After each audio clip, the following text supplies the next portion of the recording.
ቁጥጥር ስር ያሉት እንደ ፌደራል ጠቅላይ አቃቢ ሕግ ገለጻም አቶ አብዲ ከተጠረጠሩባቸው የወንጀል ተግባራት መካከል የሰብአዊ መብት ጥሰት፣ የብሔርና በሃይማኖቶች መካከል ግጭት እንዲፈጠር ማድረግና እንደዚሁም ሌሎች ወንጀሎች ይገኙበታል። በአቶ አብዲ መኖሪያ ቤት 5 ክላሽንኮቭና 4 ሽጉጦችም በቁጥጥር ስር ውለዋል። መኖሪያ ቤታቸው በፖሊስ ቁጥጥር ስር መዋሉንም ለማወቅ ተችሏል። ፖሊስ እርሳቸውን ጨምሮ በድርጊቱ ተሳትፏል የተባሉ ሌሎች አካላትን በቁጥጥር ስር እያዋለ መሆኑን ጠቅላይ አቃቢ ሕግን ጠቅሶ ባልደረባችን ጥላሁን ካሳ ዘግቧል።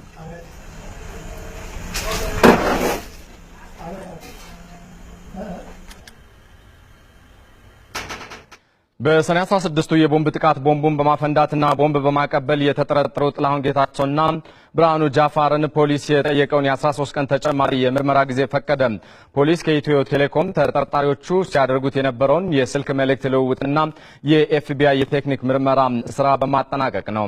ከዚህም ባሻገር ፖሊስ በተለይ ሁለተኛው ተጠርጣሪ ብርሃኑ ጃፋር በጥቃቱ ተሳታፊ አባላትን ከመመልመል እስከ ቡድን ማደራጀት መድረሱን ተከትሎ ጉዳዩ ሽብርተኝነቱን መደገፍ እስከሚለው ወንጀል መድረሱን የሚያመላክት ማስረጃ አለኝ ብሏል።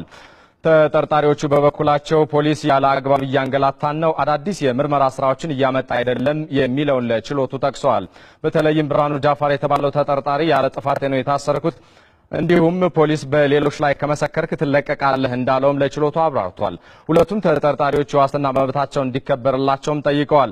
መርማሪ ፖሊስ ተጠርጣሪዎቹ የተፈጸመውን ጥቃት በሀገር መሪ ላይ የተቃጣ ግድያ እንደዚሁም ለሁለት ሰዎች ህልፈተ ህይወትና ለ164 ግለሰቦች ጉዳት ያስከተለ መሆኑን በመግለጽ የወንጀል ውስብስብነቱ ከባድነት አብራርቷል። ከዚህም በመነሳት የዋስትና ጥያቄውን ተቃውሟል።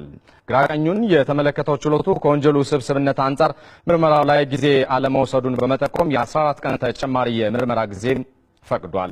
ፍርድ ቤቱ ፖሊስ በሰጠው የጊዜ ምርመራም በትጋት እንዲያከናውን ትዕዛዝ አስተላልፏል።